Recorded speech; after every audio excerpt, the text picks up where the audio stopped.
Bismillah, Assalamualaikum dan selamat sejahtera. Matematik tingkatan 2, bab 9, laju dan pecutan, 9.1 laju. Untuk standard pembelajaran, menerangkan maksud laju sebagai suatu kadar yang melibatkan jarak dan masa. Maslahat bab ini. Ilmu dalam bab ini boleh diaplikasikan dalam bidang kerjaya seperti kejuruteraan automotif, angkasawan, bidang kajian fizik, sukan, astronomi dan sebagainya.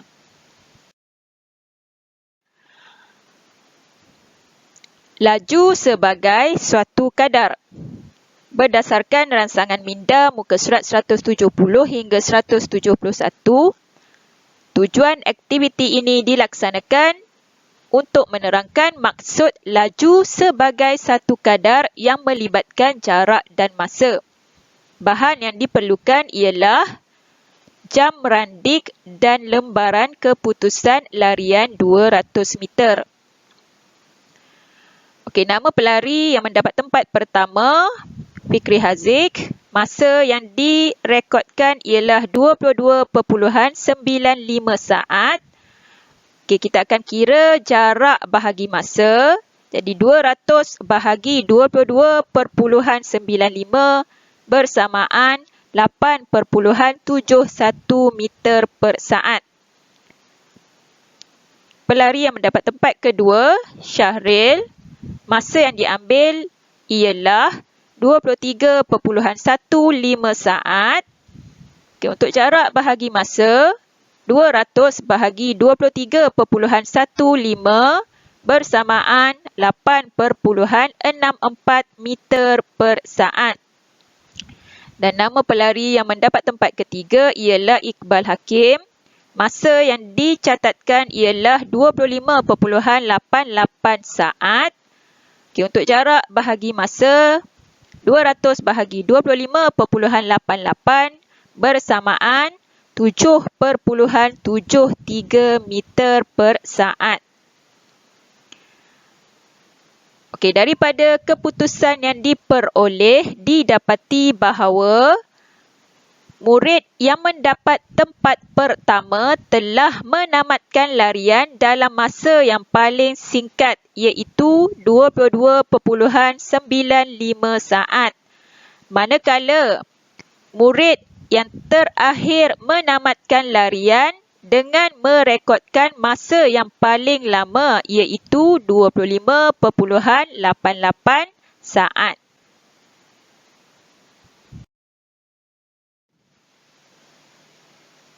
Ketiga-tiga orang murid itu berlari dalam jarak yang sama, maka laju larian murid ialah hasil bahagi jarak dengan masa larian mereka. Maka kita boleh dapati bahawa laju bersamaan jarak bahagi masa. Okey, kita juga boleh wakilkan dalam bentuk segitiga. Okey, pada puncak segitiga, jarak, di sebelah kiri laju, sebelah kanan masa.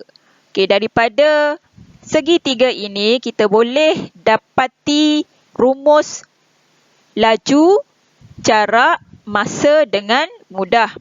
Okey, contohnya untuk laju bersamaan jarak bahagi masa.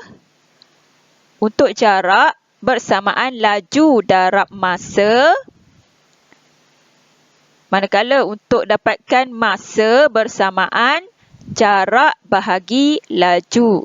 Dan untuk memudahkan mengingati formula laju, jarak dan masa, pelajar perlu ingat segitiga ini.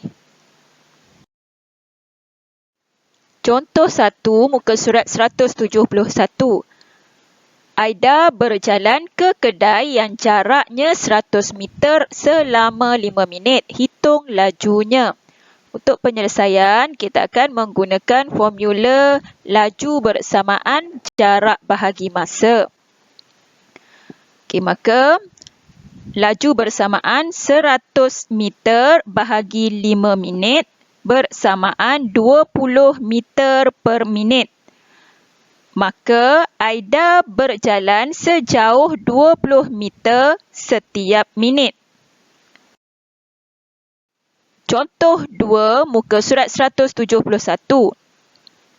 Khairul Hafiz dan Badrul Hisham ialah pelari pecut muda negara. Semasa latihan acara 100 meter, Khairul Hafiz menamatkan larian dalam masa 10.18 saat, manakala Badrul Hisham menamatkan larian dalam masa 10.25 saat. Hitung laju larian Khairul Hafiz dan Badrul Hisham. Untuk penyelesaian, kita akan menggunakan formula laju bersamaan jarak bahagi masa.